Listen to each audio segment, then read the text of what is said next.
Hey everybody, welcome back to another WV Guns and Goats video. I want to wish everybody watching a happy new year because this is the first video of 2025. And in this video, we are taking a look at the Derya Arms DY9. This turned out to be a very nice, reliable, inexpensive handgun because we've already had it out to the range and we've put 1,100 rounds through this pistol the other day when we managed to have a really nice day. And we don't get a lot of those out here in West Virginia during the wintertime, but we had nice weather and we put a bunch of rounds through it. You'll see how it did later in this video when we get to the range portion. Now, being 2025, I want to let you know one of my goals for this year is to grow the channel to over 10,000 subscribers. We just broke 7,000 the other week, and 10,000 is right on the horizon. So I need your help to do that. If you haven't become a herd member yet here at WV Guns and Goats, how about you go ahead and headbutt that subscribe button.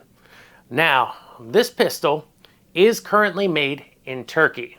However, they are shifting production this year to the US. So they're going to produce this pistol right here, and they have a 92 FS clone called the Melik, and they're going to be producing that in the US as well. Now, you may not have heard of Derya Arms. They're the company that makes this pistol, and they have made a gun that Rock Island imports called the VR80. And you're probably familiar with that. That's their AR style semi-auto shotgun. But tonight's video is about the DY9. And this is a polymer frame, striker fired 9mm handgun. It's about the size of a Glock 19. It's optics cut, and it has some Picatinny rail space out front. Now, I was really surprised at how well this gun did out on the range. And when you buy a budget handgun, because even people without a lot of money should also be able to defend themselves, and that's where these budget handguns come in. Now, I know a lot of us enthusiasts like to buy the more expensive guns. But when you buy an expensive gun and it doesn't perform, well, you're pretty disappointed. But when you buy a budget handgun and it performs better than you expected, well, that is always something nice. So I'm going to get into everything that comes in the box with this gun. I'll show you all the features that this handgun has, even though I touched on a couple of them just a moment ago. And then, as I said earlier, you're going to see it out at the range and how it performed. And we're also going to try different types of ammo in this gun out at the range. We're going to try different types of magazines inside the room here so you can see which ones work and which ones don't. And then I'll show you my pick for weapon light for this handgun. So that's what's in store on tonight's WV Guns and Goats video. So let's touch on the price of this handgun. When I was out Christmas shopping last year, I found this at my local Sportsman's, and it was on sale for $259. And that was kind of irresistible at that price to try out a gun that I had no experience with. And I picked it up, and now the other day I went back to Sportsman's and the price was back up to $299. So I'm going to say the average price of this gun is right around $300. And this puts this in direct competition with some other budget handguns, one of them being the PSA Dagger. Now, here's the case it comes in. It's marked Rock Island Armory because it is currently imported from Turkey by RIA. As I said earlier, Derya Arms, the company that manufactures this pistol, is going to be moving their production to the US here this coming year. So what do you get for that price? Well, you get a hard foam-lined case, and you get a full-color manual that tells you everything you need to know about operating the DY9. Then you get 3 different back straps because it has interchangeable back straps to customize it to your grip. You're also going to get a cleaning rod and a cleaning brush. Then there are 2 optics plates. One of these plates only fits an RMR footprint, and one of these plates fits multiple footprints. I'll show you that here in a moment. You do get 1 magazine with this pistol. Another magazine is not in the pistol when it's in the box. Only 1 mag comes with this gun. However, it does function fine with the plentiful and inexpensive Magpul Glock magazines. And then down here in this little L-shaped cutout is a tool for loosening and installing the optics plates and also removing the magwell from the gun. I'll show you how to do that here in a little bit. But let's look at these optics plates and the magazine that comes with this gun. So this magazine is a metal-lined, polymer-encased magazine, just like an actual Glock mag is. And it has a base plate on it that is marked Turkey. And that is a 15-round magazine. So here are the two optics plates. Now this one right here is marked for Trijicon only, for the RMR footprint. Now, when I tried to put this on originally, it was a very, very tight fit. I could not actually get it into the optics cut. On this back side here, I took a Dremel and just touched it a little bit, and it fit fine. It clicks right into place now, and it's not going to come loose off of this gun, because one of the things they've added that makes this a really nice optics cut is you've got recoil keys right here on the bottom of the optics plate that go into cuts on the slide. Now the Glock MOS system doesn't even do that. So these plates sit deeply in the optics cut, and they have recoil keys to keep them from coming loose. They're also made out of steel. Is something you don't often see with optics plates. Now here's the one that fits multiple footprints, and they're actually listed on here. You've got True Glow, Doctor, Meopta, Insight, and Vortex footprints of optics that you can install on this plate, and RMR footprint for this plate right here. And that is everything that comes with the DY9 in the box.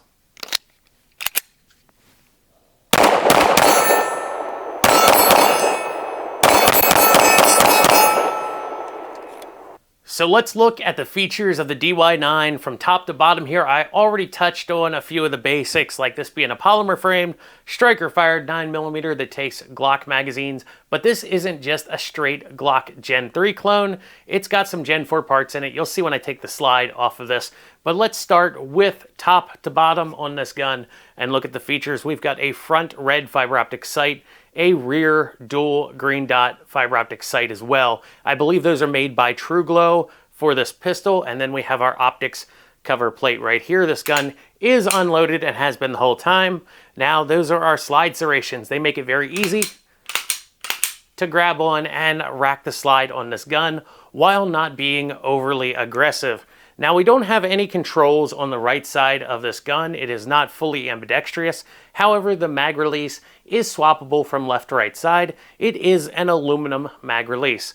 Up front here, we have some Picatinny cross rails for all your lights and lasers, and the front of the trigger guard is textured if you shoot with your finger on the front of the trigger guard. Then our trigger safety is red in color, which gives us a little bit of a color contrast to this firearm. Now here's a textured area for your finger to rest in while it's off the trigger, and here's a contoured area right here for your finger to rest in while you're shooting and have your finger on the trigger. Next up, stippling right here adds a grippy area to the frame. And then we've got that very large magwell. Besides giving your pinky finger a place to rest on, this also aids in reloading the pistol. However, it does cause some incompatibility with certain magazines. From some of the other videos I watched on this gun, people were having issues with the Glock brand 15-round magazines not going into this gun all the way. Now, I didn't have any problem with the Magpul brand Glock magazines, the 15 rounds working in this firearm with the magwell on it, and you can remove this magwell for compatibility with all magazines, or you can just use the Magpul brand. Back here, we have interchangeable back straps. You saw in the box, it comes with 3 of them. They're held in with a cross pin right there. Now, on this side of the gun, we have our controls here. First up, we have our takedown lever, and then we have an extended slide stop right there, and then we have the magazine release right here. So let's go over the trigger now. I'm going to ghost it for you. Another thing is you've got this high cut area right under the trigger guard, so you can get your grip right up on there and nice and high on this pistol. Now back to the trigger. I'm going to ghost it for you right now. So we've got take up to the wall, There's the click, trigger breaks, nice firm click to it. And then here's the reset. Nice audible tactile reset on the trigger.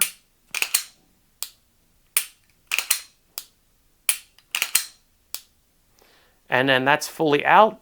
Like I said, it's got that bit of a travel till it reaches the wall, but the wall is very nice and firm before the break. Now, we've already had this gun out to the range, so I can tell you our experiences with the magazines. Of course, the factory mag worked great in the gun, and that's good because it only does come with one single magazine. So you're going to want to buy some extra magazines, so you need to know which ones worked great and which ones didn't really work. I always recommend these Magpul Glock mags. They go in, this is the 15 round, you can see it sitting up inside of the magwell there, and it ejects freely. And of course, the same to be expected with the 17 round mag right there. We didn't have any problems with the Magpul mags. Now, next up, we had Glock magazines. Of course, they were fine, didn't give us any problem.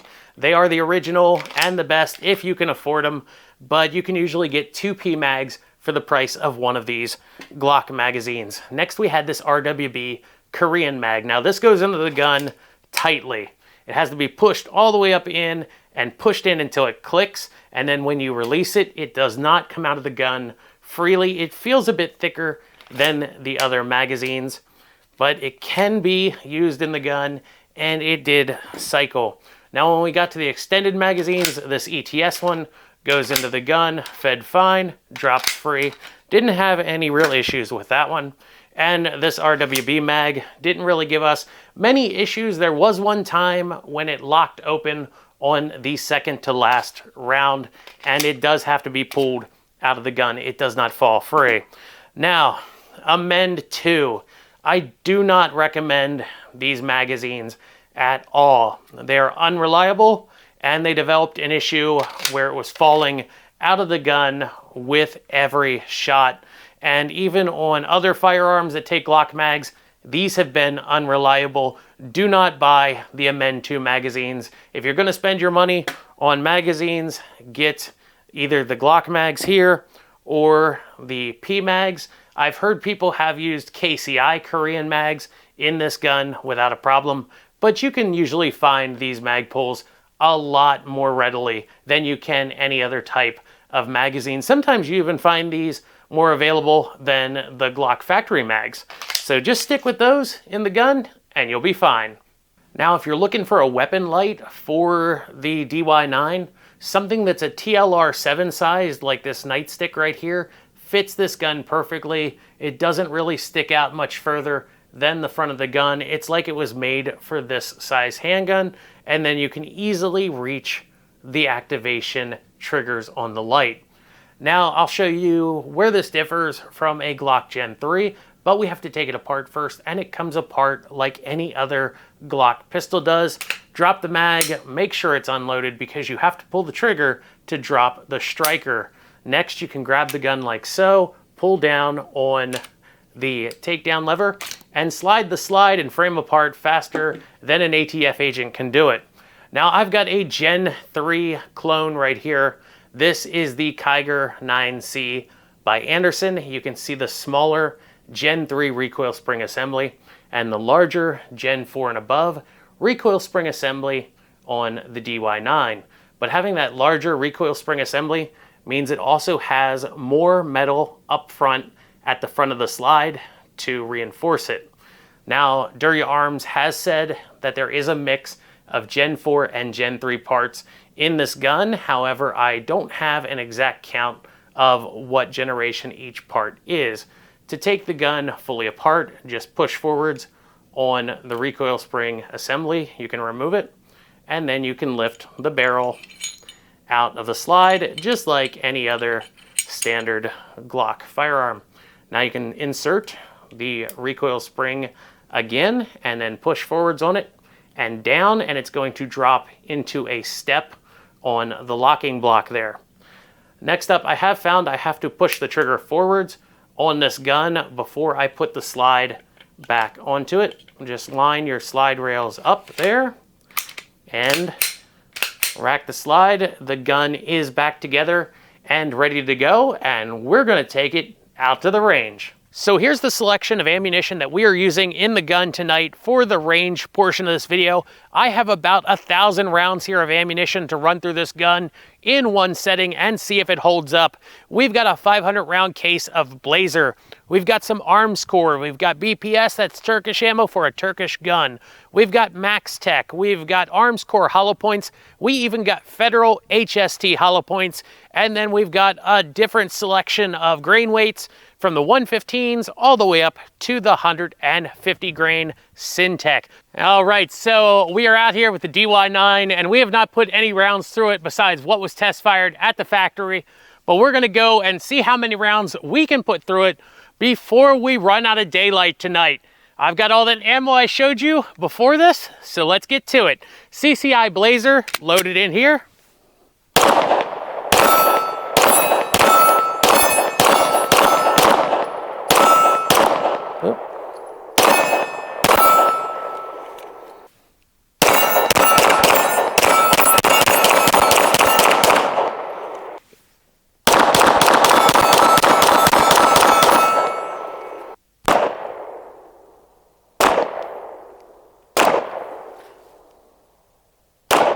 Of course, low and left.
So we shot 3 different types of ammo for accuracy here. First up, we shot the Arms Core, 2 different groups of the Arms Core ammo, and it was all right. But when we tried the Blazer 115, the group really tightened up there. And this was shot from 15 yards away to the target, and the DY9 showed itself to be a fairly accurate pistol. Check out this group with the Blazer and the Federal. They're all right there together. Yes, low left, I know, but the Federal was the most accurate ammo we tried.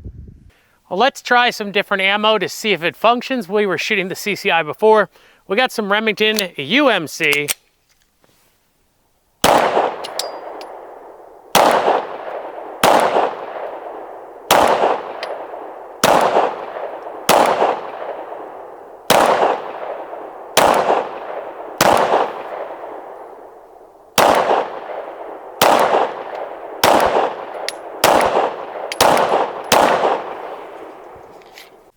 This is Grind Hard, 115 grain.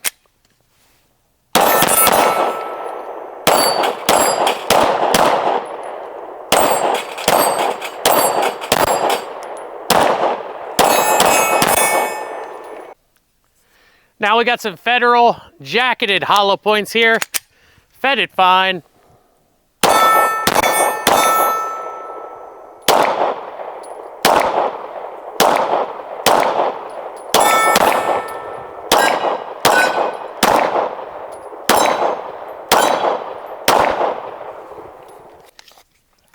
Max Tech.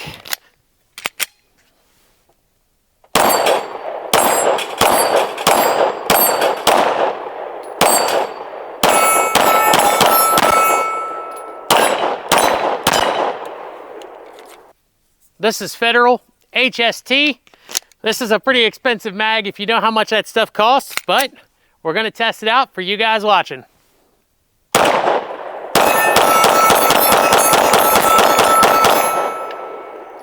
150 grain Federal Syntech.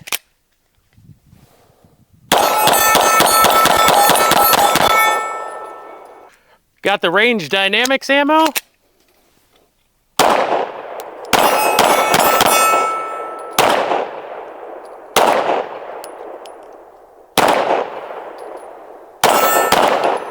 Oop.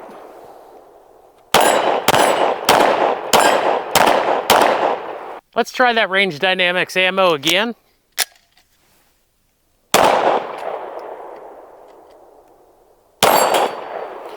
Oh, we had one jam on it.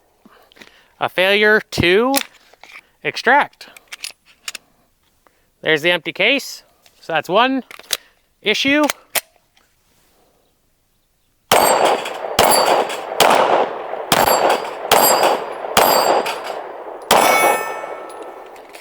After I cleared that, it fired the rest of them fine. So we had one little hiccup with the Range Dynamics. I've got the rest of the Range Dynamics loaded in 2 different magazines. This is a Glock mag and the G mag, P mag is in it right now. Let's finish it out.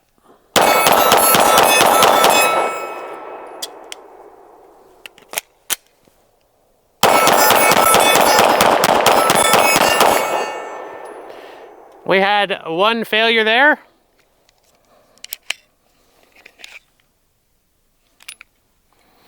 Failure to eject, but it has a few rounds left.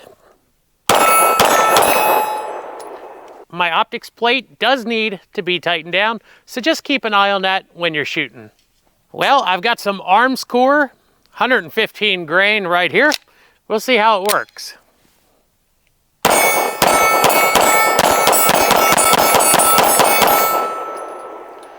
No problem. Second mag of the Armscore. This is a Glock brand magazine.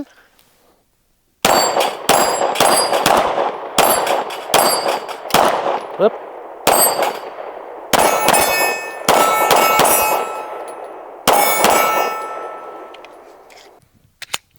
More Armscore.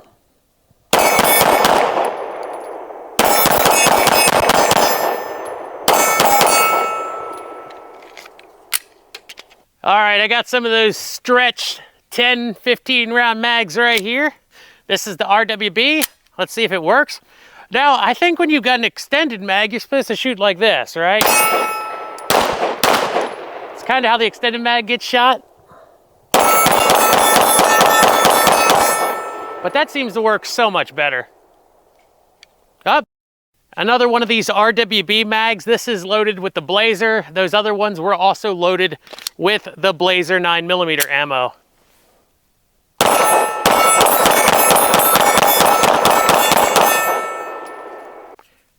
Now these Amend 2s don't seem to work unless they're loaded to about 10 to 15 rounds.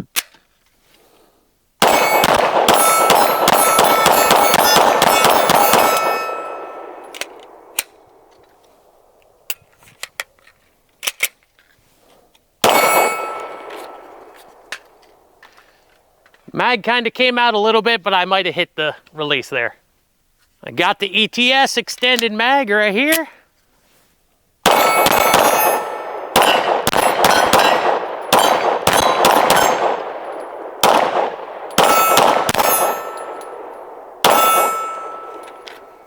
Armscore hollow point ammunition.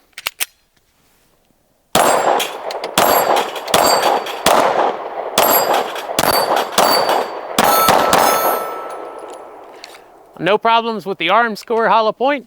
I got another mag of it right here. Well, if I can get it out, that one's empty. All right, here's that other mag Armscore.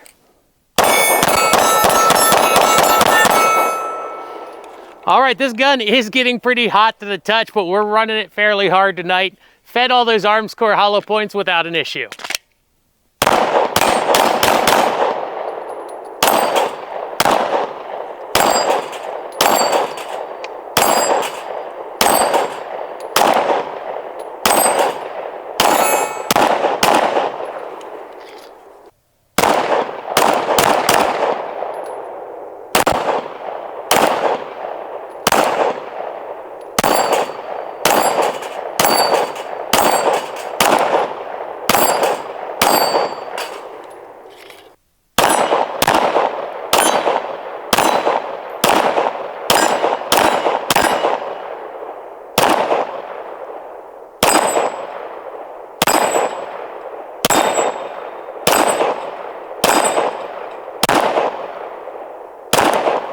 Come on.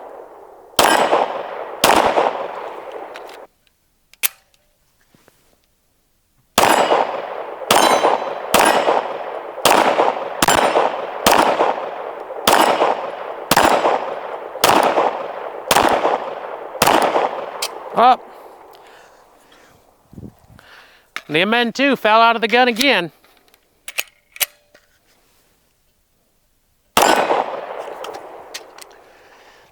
All right.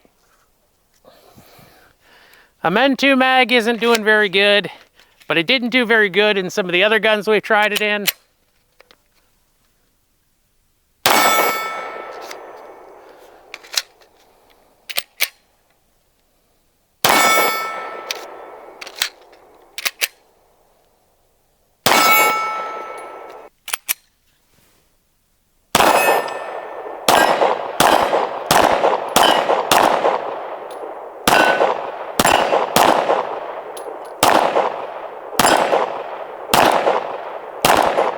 Come on.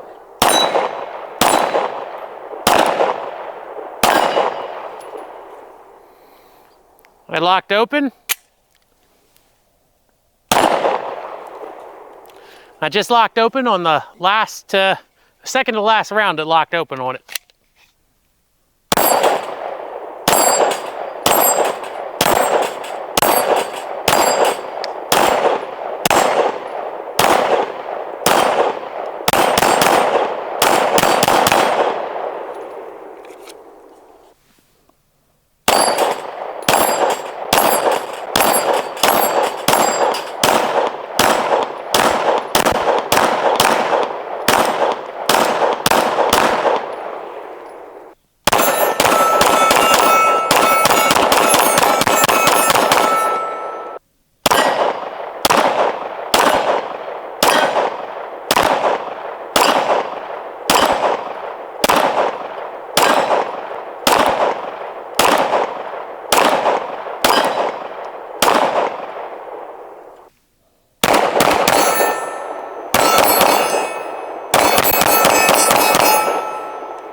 Okay, so you saw everything about the gun, everything that comes with it, all of its features, and you saw it out there on the range. And here is all the brass that we shot in that range session, filling up this container here.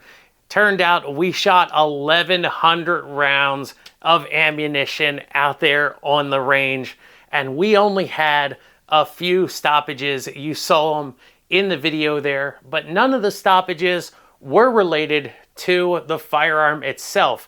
It was either magazines being used, the poor quality MN2 magazines, or it was the Fiocchi Range Dynamics ammo that gave us like 2 or 3 malfunctions there.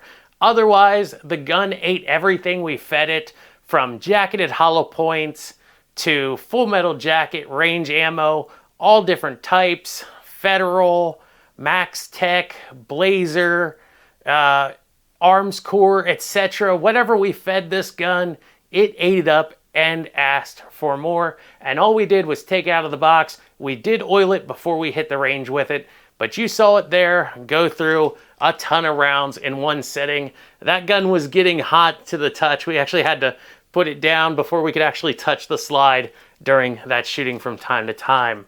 So everybody, if you're looking for an inexpensive handgun, this one really surprised me with how well the DY9 did out at the range. You can check them out at www.derya.us,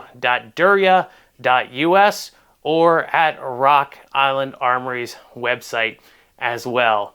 Everybody, thank you for joining me for the first video of 2025 here at WV Guns and Goats. And remember, if you're not out there having fun shooting, what are you doing?